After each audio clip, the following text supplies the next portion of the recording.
Chapter 11. House of Correction. With the exception of some fresh paint and new waiting room benches, the county jail lobby looks exactly the same as it did 15 years ago when I visited my then-boyfriend, Jack.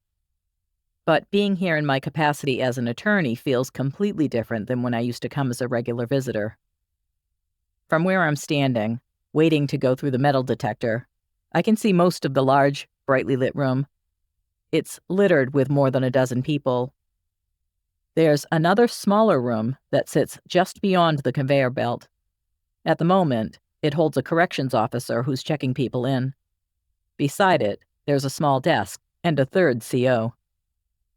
The line shrinks quickly. When it's my turn, I put the plastic bin containing my client file, car keys, pen, and credentials on the belt. This is my second time through. I made the rookie mistake of bringing my purse the first time. I thought they'd have lockers for lawyers, but they don't. I had to leave my valuables in my car like everybody else. This time, I've done everything right. I have only the necessities. Still, when the machine beeps as I move through the metal detector, my neck tightens, and my breath catches on its way out. I'm not doing anything wrong or carrying any contraband, but my nervous system doesn't seem to know I'm not the young, drug-addicted girl I was when I was here last. I look at the officer, who gestures with his left hand for me to come forward. There's a wand in his right hand. "Arms out," he says, all business. I try to lighten the moment with small talk as he waves the wand over my body. I didn't realize it was visiting hours. I would have waited an hour. The beeping increases when the wand passes over my waist. "The schedule is online," he says with disinterest. "Yeah, thanks. I think it's my belt." I'm starting to sweat, and my heart is beating so fast I feel like it might push right through my chest. "You're good," he says finally. "Check in over there." He points his chin toward the only desk without plexiglass. I attempt to steady my breathing as I collect my things and make my way further into the room, following the guy's direction. "Visitor's slip?" the uniformed man behind the desk says without looking up. "No, I'm not sure what I'm supposed to do. I'm an attorney." He lifts his head, his eyes meeting mine. "Oh, you haven't been here before?" "No," I say without hesitation. "I'm new at this." I smile and hold his gaze, despite my urge to turn away. I don't tell him I've been here several times, because then I'll have to tell him why. "Oh, okay." His smile is a relief. "You don't need to fill out a slip. Just put your name in this book and list who you're here to see on one of those sheets," he says, pointing at a pad on the counter. "Then put it in that drawer with your bar card and ID. Shit, my ID. It suddenly occurs to me that they might figure out who I am. Yes, my last name is Nastasia, but I'm still the same Gail Brenner who's visited here, and many other prisons, all those years ago. My social security number hasn't changed. I wonder if I look as sketchy as I feel, like I'm an imposter pretending to be somebody important. "And I'll take your car keys," he says, holding out his hand. "Thank you," I say in my most grateful, relaxed voice as I hand them over. I take my time signing the attorney logbook and filling out the other sheet. I'm in no rush to hand over my license. What if they look me up and tell me I'm not allowed to come here? If I can't come to the jail, I won't be able to do my job, and I can't change my answer about not having been here before. I've already lied. When I run out of ways to delay the inevitable, I drop the form, my bar card, and my license into the open drawer and watch as it disappears, the drawer front becoming flush with the wall. For a moment, I just stand there, thinking the drawer might slide back out right away. When it doesn't, I turn to find a place to sit. Leaning against the wall of windows, I look for an empty spot. The long 10 or so metal benches are occupied mostly by women and girls and a few children. One of the 20-ish looking women is holding an infant. She reminds me of myself at that age, waiting to see Jack. Jack was my whole world back then, when the jail was still shiny and new. He was the man who played peekaboo with baby Alita and promised we'd be together forever. I promised to stay by his side as we faced his legal troubles. Catching a case wasn't a big deal, I told him. There wasn't a single person I knew, including me, who hadn't had run-ins with the law.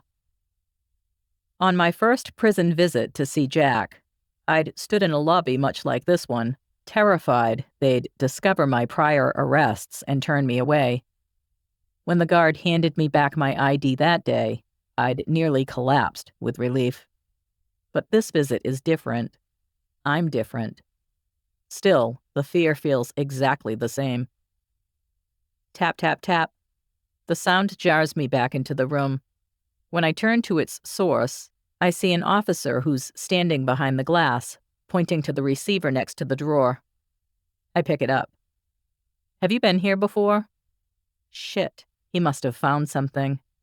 I can see him looking at the computer screen. I double down. No, I say, my throat dry. All right, well, this might take a while. After replacing the receiver, I walk to the window for a glimpse of the outside. The weather is perfect on this early spring Wednesday. Everything brown is beginning to turn green. But I can't see it from here. Most of what is visible from the window is man-made, the parking lot and a building next door. Even from here, though, there are signs of what's beyond this place. Green grass, trees, and the light blue sky. Freedom. I wonder how these guys handle being locked in a cell when I can't manage less than half an hour in the lobby. Of course, it's not like they have any choice. I walk back toward the desk where I filled out the paperwork, and then to the window again, and back to the desk. I'm pacing, sweating. I need a moment alone. I look to the door marked with a W, and as much as I don't want to use the bathroom in this place, it's my only option for privacy. I'm embraced by quiet when the door to the single-stall bathroom closes behind me. I turn the lock, careful to breathe through my mouth, just in case it smells bad. Now that I'm alone, the tension drains from my neck and shoulders like water through a colander. I close my eyes and roll my head all the way around, giving my muscles the stretch they so badly need during this momentary reprieve. I'm not free and clear yet.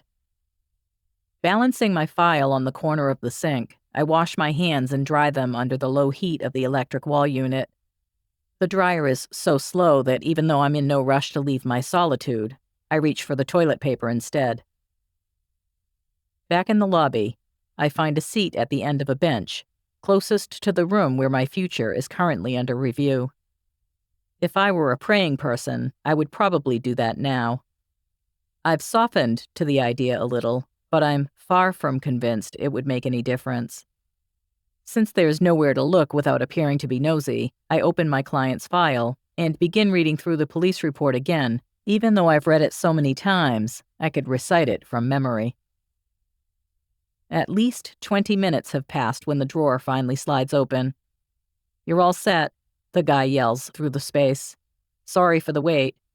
Next time, try to come when it's not regular visiting hours." I smile and swipe the contents from the drawer before he can take them back. "Thank you," I say, clipping the visitor badge to my lapel. As I move toward the door, muscle memory kicks in. I already know the way. This time, though, instead of joining the crowd that will head to the plexiglass visits, I go through the door alone and wait in the vestibule. When the second door opens, I move through it as though I've done it 100 times, my heels clicking against the pavement as I walk past the barbed wire. This time, I open the door on the left, where the sign says, "Attorney Visits." At the end of the hall, through another unlocked door, I have my first glimpse of the attorney visiting area where my client and I will meet in private. As I wait for Marshall, alone in the room that's just big enough for a small table and a few chairs, I remember how, just 2 days ago, he tried to attack the prosecutor. If he has a similar outburst today, I'll be trapped in this compact space with him. Although my insides are shaking, I do my best to hold it together. This is my job. I stand and extend my hand when he enters. He smiles and shakes my hand. "Thank you for coming," he says, as though I'm his house guest. He's the same calm man I met in lockup, not the one he became in the courtroom. And the hour-long meeting is a success. Once I'm back in the comfort of my Jeep, I breathe in deep and smile. I did it. After all that work, I pulled it off.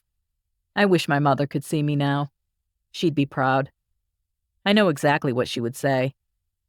I never doubted you for a second.